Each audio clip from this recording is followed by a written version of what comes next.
G'day guys, what's going on? Welcome back to the channel. Today we're doing another $1,000 gaming PC build for 2023. So if you are looking at building yourself something that has awesome value for money and a good amount of upgradability, then this could be a system to check out. If you guys enjoyed the content, then don't forget to chuck it a like, get subscribed, and let's begin.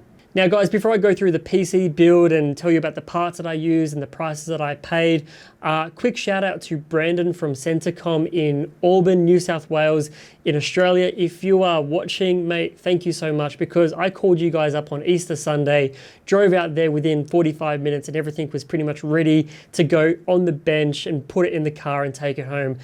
So amazing service. And if you guys are in Sydney and you're looking at a place to go shopping for your next PC build, I couldn't recommend them more, so thank you so much.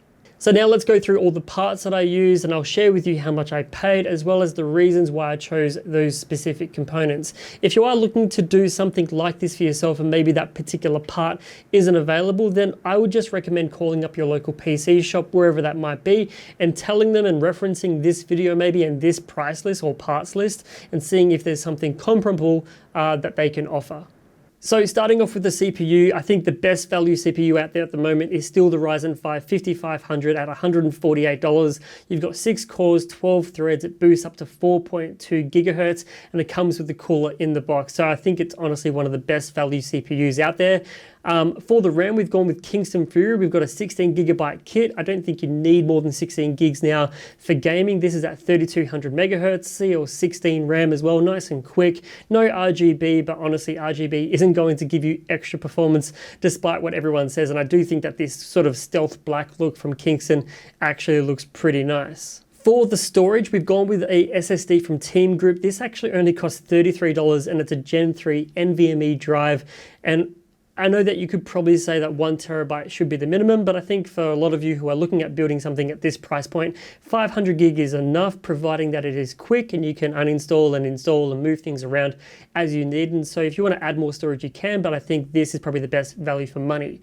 For the motherboard, we really lucked out this time compared to our last system. This is a B550M motherboard from MSI. It's the PRO-VDH Wi-Fi. It's also got built-in Bluetooth, so just an awesome value board. You've got 4 DIMM slots, so if you use 2 of them now with that RAM, you can add 2 more later on, which I think is really important. You want to be able to upgrade your system without having to change your whole motherboard. You've got an M.2 slot there for your boot drive. You've got a spare M.2 if you want to add another M.2 slot, M.2 drive later on. USB 3 headers, plenty of SATA ports, plenty of USB, so you've got 4 USB 3s, 2 USB 2s, DisplayPort VGA and HDMI, as well as built-in Wi-Fi and Bluetooth. Just a really good value motherboard. Moving on, the graphic card. We really lucked out again. So we've got a RX 6700 10 gigabyte version from SAPPHIRE. This is the OC version. We paid $418 for this guy, which is just crazy. Compared to the last time we did a $1,000 system, we only got an RX 6600. So basically for the same money, we've gone from a 6600 with 8 gig to a 6700 with 10 gig. And because we're combining AMD Ryzen and the AMD graphics, you're going to be able to use smart access technology, I think that's what it's called, or smart access memory, and that will give you a little bit extra performance because you're sort of blending the two, I guess, technologies together. So if you are going to go Team Red like what I've done, if you go with AMD and AMD for the graphics, AMD for the CPU and for the graphics, you're just going to get a little bit better performance than if you were to sort of mix and match, in my opinion. You've got plenty of display outputs, 1 HDMI, 3 DPs. So if you want to do a double or a triple display configuration, you're going to have no problems. Plus you've got FreeSync, variable refresh rate, all that good stuff as well, and 10 gigs of memory for all your textures and maps and all that kind of stuff. For the power supply, we've gone with one from Thermaltake. Again, last system we did a 450 watt power supply. This time it's a 650 watt power supply. It's not modular, it's all just, you know, as is, as you can see on the screen. We've got an RGB fan, which you can, you know, turn on or turn off depending on your choosing. But the only thing I will say is that this power supply I found to be a little bit noisy. But you know, when you're looking at these cheaper budget power supplies, typically the fans are a little bit louder than the more, you know, expensive premium options. But because we've got 650 watts of power, if we want to upgrade the graphic card later on or the CPU later on, you've got plenty of headroom there to do that. So good value. I think we only paid about $78 for this guy. Now the fans, this is definitely something that's not budgeted into the $1,000 PC build. Thermaltake sent over their new SWA Fan X. These are a triple pack of 120mm RGB fans, and as you can see on the screen, one of the interesting features is that you can actually take the fan blades out and you can put in a fan blade that basically goes the other orientation. So if you want to have the fan blades always showing the right way and making sure that your system looks as nice as possible, then these fans are maybe one to check out. They go for about $180. They're quite expensive, but you do get a lot of features, and the fans as well actually magnetize and go together and provide power to each other all through the connectors and the magnets that are built into these fans, which is, again, really nice. You can just have one cable to power everything, then a controller that goes into your USB header on your motherboards. As you'll see, just uses some magnets, if I can find the right way, for them to click together, and then you can get a third one.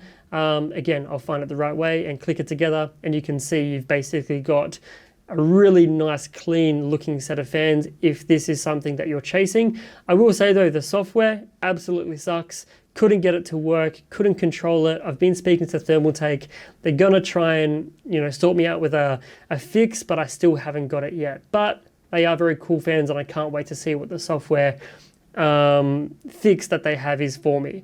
For the case, nothing special. We've gone with a Thermaltake Versa H18 Black, really small with an acrylic window, not tempered glass unfortunately, but you've got plenty of mesh in the front to allow a lot of ventilation for the system. So we put two of those Thermaltake fans in at the front, one in the rear. It does come with one stock black fan though, and that actually is in the ceiling of the case to exhaust all the hot air. So all in all, we paid about $985, and obviously that doesn't include the fans. We've also got on here some cable extensions, which we bought from a shop on eBay for about $35. But just for the hardware to make this system boot up and play games, $985, which is actually just insane value here in Australia. So now let's jump into the benchmarks so I can share with you guys the results, which is probably the most important part. So as you can see on the screen, we've got, first of all, Apex Legends at 4K, averaging about 68 frames a second, 1440p, 116 frames, and 1080p, 174 frames. And this is all with everything tested at max settings. If you want to go on to Warzone 2.0 at the Resurgence map, you've got 4K running at about 43 frames, 1440p at 77, and 1080p at 105. Again, everything at max settings. PUBG, a bit of an older game, but I know a lot of you are still playing it. 4K over 120 frames a second, 1440p 184 frames, and 1080p 104 frames, where you can see we're now sort of CPU limited, and we're sort of finding a bit of a limit on what this system can do. For Fortnite, 4K 31 frames a second, 1440p 54 frames a second, 1080p 83 frames a second. This is on high settings, and one thing that I noticed with Fortnite, if you can go from high to low medium, the quality of the game doesn't change drastically too much. But when I was playing at 1440p on like low, medium competitive settings, we were getting easily over 140 frames a second. So Fortnite's just one of those games similar to Warzone because it is quite new, and I don't know what's going on with their textures and stuff, but if you drop it down to like low, medium, you're going to be easily getting over 120 frames at 1440p. For Valorant, a really easy game to run at 4K, 260 frames a second, 1440p, 292 frames, and 1080p, 295 frames a second. So again, pretty much CPU limited in all of these situations. But I know that most of you who are playing, these games specifically, or any of these multiplayer games, aren't playing them at max settings. You want to be playing them at a sort of a mix of low and medium to give you a good amount of detail, but a good amount of sharpness. And so if you are going to build something like this, maybe take that into consideration for the game that you're going to be playing. Now, for temperatures, the CPU temperature, the maximum that I saw was about 75 degrees on the CPU, the GPU 68 degrees Celsius there, so absolutely no problems. And then for video editing, I know that there was a few of you out there who wanted to know how this system would go with like video editing and can it handle it. On my own system, when I exported a 10-minute video at 4K on my own system with a 5900X, a 3080 and 32 gigs of RAM. It took about 4 minutes and 10 seconds. On this system, it did it in 7 minutes and 30 seconds. So definitely much slower, but not crazy slow, and it can handle it. I would probably say though that 1080p and 1440p video editing is where this system is more tailored to, in my opinion. Given the price point. Now for power consumption, it only consumed about 275 watts, 280 watts at the wall. That was the most that I saw when I was video editing or playing games or just benchmarking the system. And because we've got that 650 watt power supply, we know we've got a bit of headroom there if we want to go ahead and upgrade the GPU later on to something else. So I think considering the price point, it performs really well in a lot of games, but it's also most importantly a computer that doesn't get super hot, and it actually is very efficient.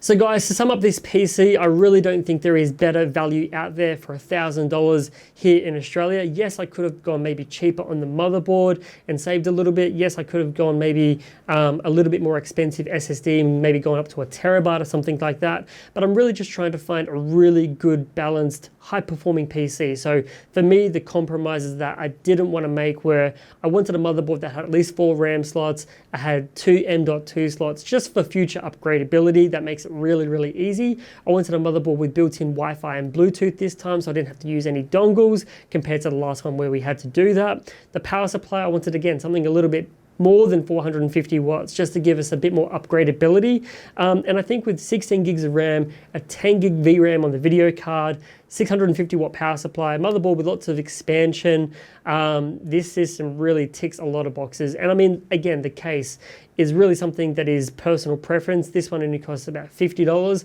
but if you want to dress it up and make it look a little bit more special and add in some of those fans from Thermaltake or whatever you want to do, or some custom cables, this can be sort of what you can expect to get, or what this case can look like if you want to sort of dress it up and spend a bit more money. So thanks for watching this video, guys. If you have any comments or questions at all, please let me know in the comment section.